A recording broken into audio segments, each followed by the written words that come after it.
अगले प्रतिभागी नयन जैन।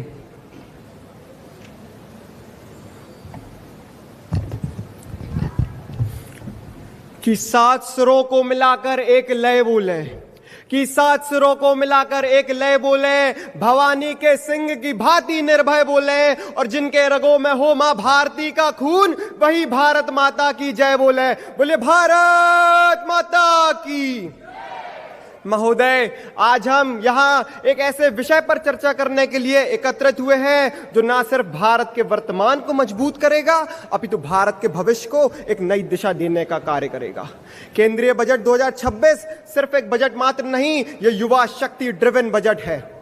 जब आज भारत विश्व का सबसे युवा देश बनने की ओर अग्रसर है, हमारे देश की लगभग 65% आबादी युवा है, और जब किसी राष्ट्र के पास इतनी विशाल युवा शक्ति हो तो वह राष्ट्र केवल विकास ही नहीं अपितु विश्व का नेतृत्व करने की क्षमता रखता है। महोदय, हमें स्वामी विवेकानंद जी के उन विचारों को याद रखना चाहिए। वे कहते थे कि मुझे केवल 100 ऊर्जावान युवा मिल जाएं तो मैं भारत का भविष्य बदल सकता हूं। इसी विचार को आगे बढ़ाते हुए हमारे भारत के यशस्वी प्रधानमंत्री श्रीमान नरेंद्र मोदी जी ने विकसित भारत 2047 का संकल्प देश के सामने रखा। लेकिन महोदय, मैं इस सदन से एक प्रश्न पूछना चाहता हूं, क्या केवल बजट मात्र से देश का विकास संभव है?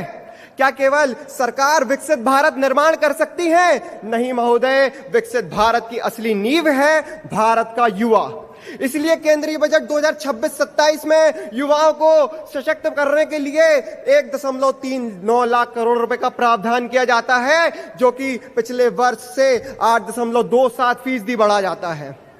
शिक्षा के क्षेत्र में बात करें तो स्किल शिक्षा के क्षेत्र में बात करें तो सेम एजुकेशन को बढ़ावा देने के लिए प्रत्येक जिले में गर्ल्स हॉस्टल बनाए जाएंगे। कौशल विकास की बात करें तो आधुनिक एवं तकनीकी उद्योगों के अनुरूप प्रशिक्षित किया जाएगा। Make in India, startup India, digital India के माध्यम से आज लाखों नए रोजगार उत्पन्न हो रहे हैं। साथ ही स्टार्टअप इंडिया जैसी पहल के कारण आज भारत पूरे विश्व में सबसे बड़े स्टार्टअप इकोसिस्टम का एक हिस्सा बन चुका है। महोदय, आज भारत का युवा केवल रोजगार खोजने वाला नहीं अपितु भारत का युवा रोजगार देने वाला है। आज भारत का युवा नवाचार करता है, स्टार्टअप बनाता है, और आज भारत का युवा भविष्य लिखता है। मैं एक विद्यार्थी परिषद का कार्यकर्ता होने के नाते इस सदन पटल से यह मांग करता हूं कि हमें भारत को विकसित भारत भी बनाना है और शिक्षित भारत भी बनाना है। इसलिए हमें आने वाले समय में शिक्षा पर व्यय कितना हो तो बजट का 10वां हिस्सा होना चाहिए। महोदय, अंत में इन लाइनों के माध्यम से अपनी बात को विराम दूंगा कि